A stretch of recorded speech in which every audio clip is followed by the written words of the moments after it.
मैं यही कह सकता हूँ कि डॉक्टर श्यामा प्रसाद मुखर्जी की सोच, जो उनके संकल्प, उसको माननीय प्रधानमंत्री मोदी जी उसको आगे बढ़ा रहे हैं, उसको पूरा करने का काम कर रहे हैं।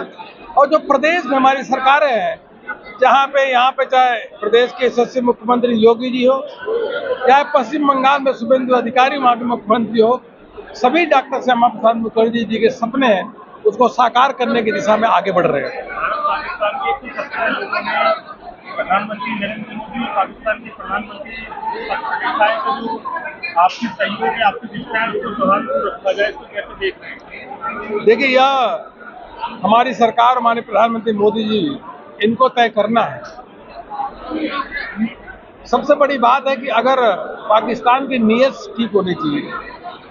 पहले कई बार ऐसा हुआ कि जब पाकिस्तान पर विश्वास किया, उन्होंने धोखा ही देने का काम किया, तो जब नीयत ठीक होगी उसको जांच परख लेंगे, उसके बाद हमारे प्रधानमंत्री मोदी जी के नेतृत्व में निर्णय लिया जाएगा। हम सब उनके निर्णय से बने हैं, उनका पालन करेंगे। अयोध्या की चंदा चोरी को लेकर तमाम आरोप लगाए जा रहे हैं। चंपत राय जी का इस्तीफा हो गया और तमाम अब विपक्षी पार्टियां हैं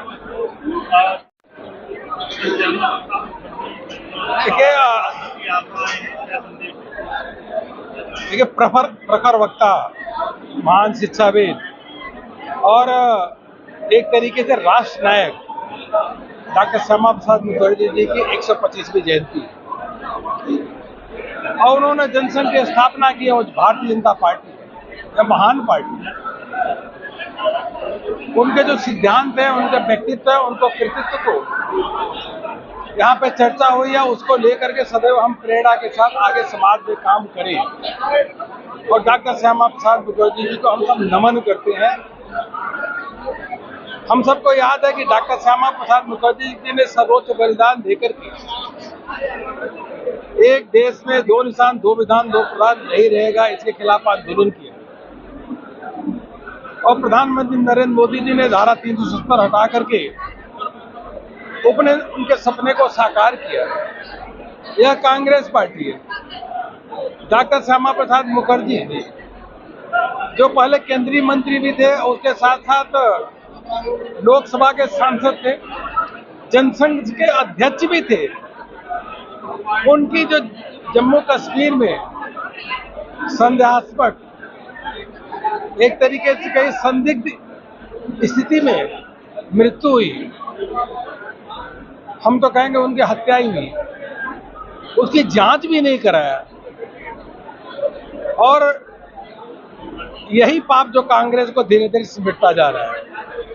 डॉक्टर श्यामा प्रसाद मुखर्जी जी के जो सिद्धांत थे, आत्मनिर्भर भारत हो, स्वदेशी को अपनाना है, स्वदेशी को बढ़ाना है, सांस्कृतिक पुनरुत्थान के लिए काम करना है, राष्ट्र की एकता और अखंडता के लिए संकल्प लेना है, उन्हीं के सिद्धांत को लेकर के प्रधानमंत्री मोदी जी आगे चल रहे हैं और उनके सपने को साकार कर रहे हैं। आज भारतीय जनता पार्टी विश्व की सबसे बड़ी पार्टी है। भारत के 74% स्थानों पे एनडीए की सरकार है, 22 राज्यों में सरकार है। और पश्चिम बंगाल में भी जो डॉक्टर श्यामा प्रसाद मुखर्जी की जन्मभूमि है, वहाँ पे भी भारतीय जनता पार्टी की आज प्रचंड बहुमत के साथ सरकार है। पश्चिम बंगाल में आज कैबिनेट में समान नागरिक संहिता का बिल पेश कर रहे हैं। लगातार कार्यक्रम करे जा रहे हैं। देखिए, डॉक्टर श्यामा प्रसाद मुखर्जी की जयंती संस्मरण पखवाड़ा के रूप में आज जिले की कार्यशाला का आयोजन किया गया है। जो श्यामा प्रसाद मुखर्जी जो महान शिक्षाविद, अखंड भारत के निर्माण के लिए अपना बलिदान देने वाले महान वक्ता और राष्ट्रभक्त, सच्चे राष्ट्रभक्त बोलेंगे वो, उनका एक सपना था कि भारत को, अखंड भारत के निर्माण में उन्होंने बहुत महत्वपूर्ण योगदान दिया और उसी के लिए वो बलिदान हो गए। तो उन्हीं से रिलेटेड सारा इसमें कार्यशाला रखी गई, जिसमें मुख्य अतिथि अरुण जी जो राष्ट्रीय महामंत्री हैं वो आए और उन्होंने सभी कार्यकर्ताओं को संबोधित किया, मार्गदर्शन किया कि ऐसे राष्ट्रीय महापुरुष को हम लोगों ने सच्ची श्रद्धांजलि भी अर्पित की और निर्णय किया है कि जो उनका सपना था कि राष्ट्र को आगे ले जाना है, भारत को विकसित राष्ट्र बनाना है, जो मोदी जी का सपना है, उसको लेके हम लोगों ने एक प्रण लिया है और डिसाइड किया है कि आगे आने वाले समय में 2047 तक भारत को विश्व गुरु बनाना, एक श्रेष्ठ भारत का निर्माण करना।